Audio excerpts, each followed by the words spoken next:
Assalamualaikum warahmatullahi wabarakatuh. Saya Kemal Wildan Putra Buhari ingin menjelaskan pengertian larutan dan pengertian koloid.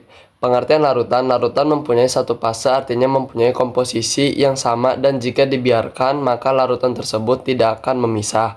Pengertian koloid mempunyai dua fase, artinya mempunyai komposisi yang sama dan jika dibiarkan maka larutan tidak memisah. Sekian, wassalamualaikum warahmatullahi wabarakatuh.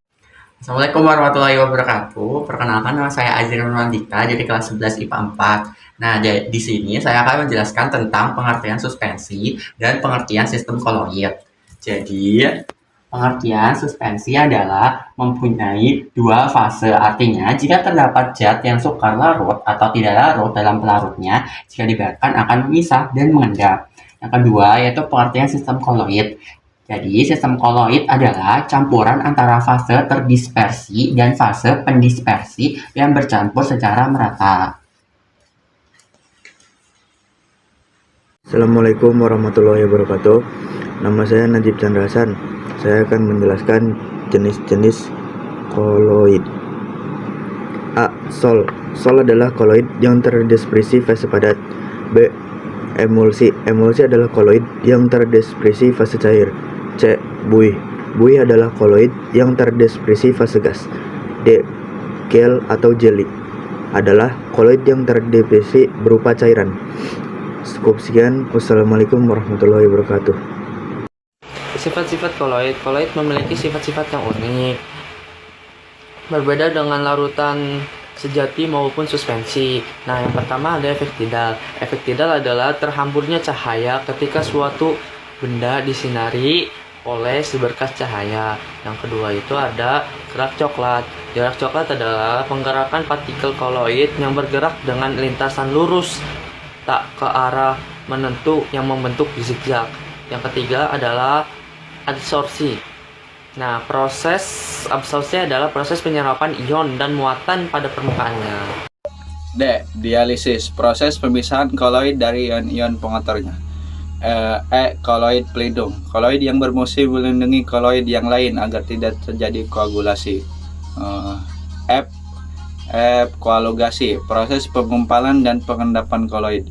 G. Muatan koloid dan elektroporesis, gaya tidak menolak antar partikel koloid sehingga tidak bergabung, yang memberikan kestabilan pada sistem koloid.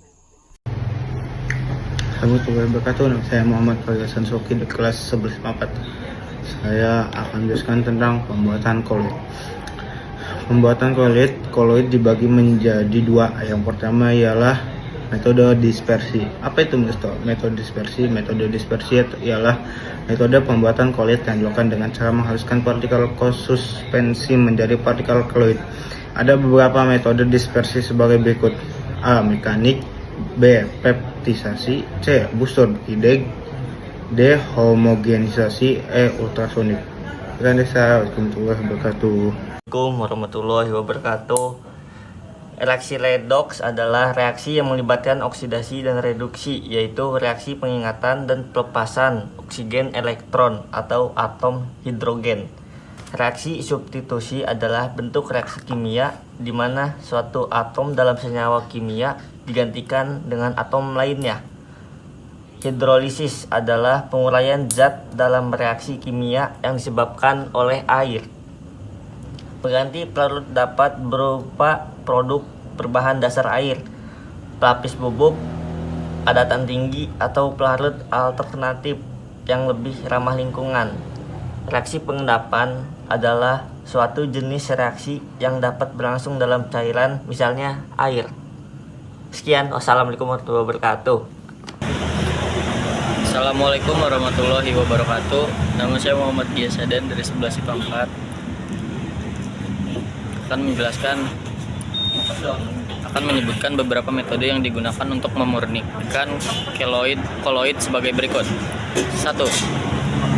Dialisis, elektrodialisis, dan penyaring ultra.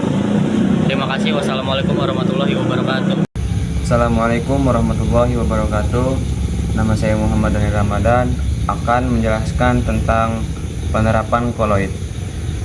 Penerapan koloid dalam kehidupan sehari-hari ada banyak sekali. Kegunaan koloid sebagai berikut. Yang pertama, ada pemurnian air keran. Yang kedua, ada penggumpalan darah. Yang ketiga, ada pengambilan endapan pengotor. Yang keempat, ada pemutihan gula. Yang kelima, ada pembentukan delta di muara sungai. Dan yang terakhir, ada langit tampak berwarna biru. Mungkin cukup sekian dari saya. Kurang dan lebihnya saya mohon maaf. Wassalamualaikum warahmatullahi wabarakatuh. Penerapan koloid dalam bidang industri. 1. Industri tekstil, pengumpalan lateks, getah karet, cat. 2. Industri pertanian, pembuatan pestisida dan herbisida, pembuatan pupuk, pengolahan tanah. 3.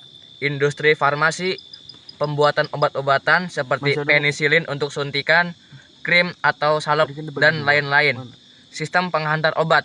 Terima kasih. 4. Yaitu industri kosmetik, perawatan kulit seperti krim, lotion, dan serum, produk perawatan rambut seperti sampo dan conditioner. 5. Industri makanan seperti pembuatan keju, mentega, susu, dan saus.